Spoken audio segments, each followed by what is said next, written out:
Assalamualaikum warahmatullahi wabarakatuh. Perkenalkan, nama saya Talita Alena Rizkia. Saya salah satu mahasiswa yang mengikuti mata kuliah Journalistic Language. Di sini saya akan mereview kembali tentang mata kuliah ini. Jadi selama saya berada di kelas ini, ya sesuai dengan nama mata kuliahnya tadi, yaitu Journalistic Language. Di sini saya mempelajari perbedaan bahasa yang digunakan oleh diri kita sehari-hari dan bahasa jurnalistik.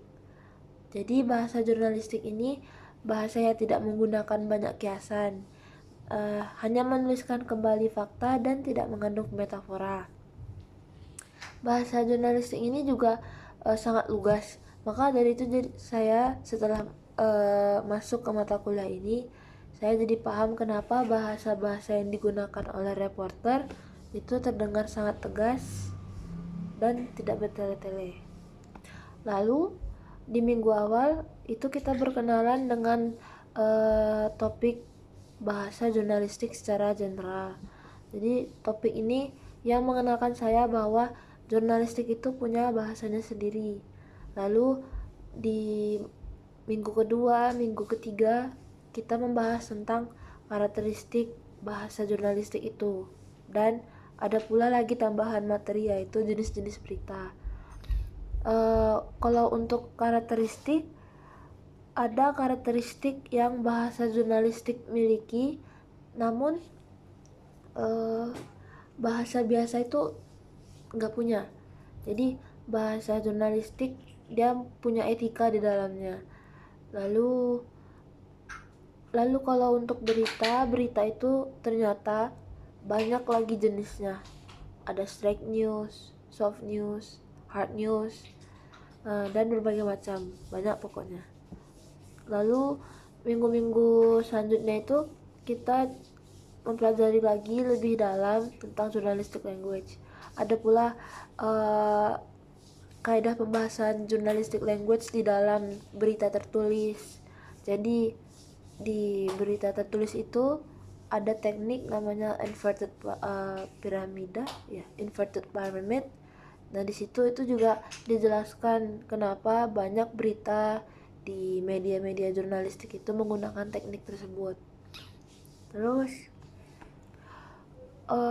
ada topik yang membuat saya sangat tertarik dengan jurnalistik, yaitu topik pertama yang kita bahas di minggu awal, yaitu tentang bahasa jurnalistik. Ya, dari materi ini saya mulai paham dengan dunia jurnalistik dan mengetahui bahwa untuk bagian ini mereka itu ternyata emang memiliki bahasanya sendiri, dan menurut saya itu sangat unik.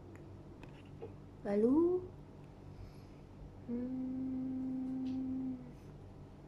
setelah saya mempelajari mata kuliah ini, saya jadi mulai pandai memilih kata-kata dalam berbicara.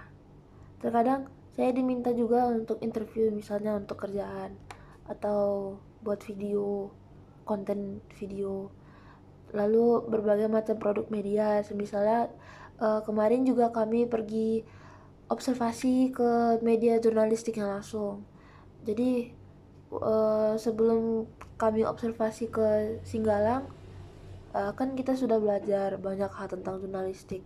Jadi at least saya punya basic knowledge tentang jurnalistik tersebut. Ya, lalu ya sesuai dengan saya bilang tadi, dari mata kuliah ini juga saya bisa mengubah cara saya berbahasa dengan lebih baik, karena bahasa jurnalistik ini juga sering digunakan di dalam acara-acara ataupun kegiatan penting. Lalu mata kuliah ini juga melatih saya untuk berbicara dengan poin yang jelas tanpa bertele-tele. Kalau untuk pesan,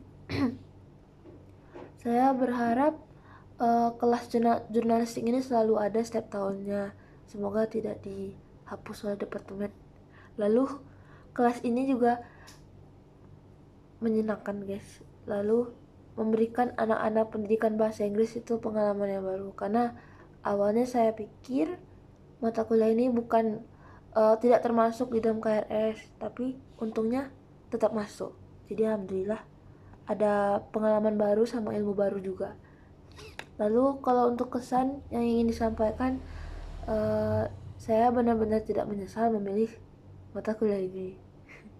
Saya dari kecil anaknya penasaran, jadi turns out mata kuliah ini ternyata membantu saya dalam banyak hal, termasuk dalam aspek berkomunikasi dan ya membuat berita mungkin di masa depan dapat ilmunya. Ya, jadi sekian, terima kasih. Assalamualaikum warahmatullahi wabarakatuh.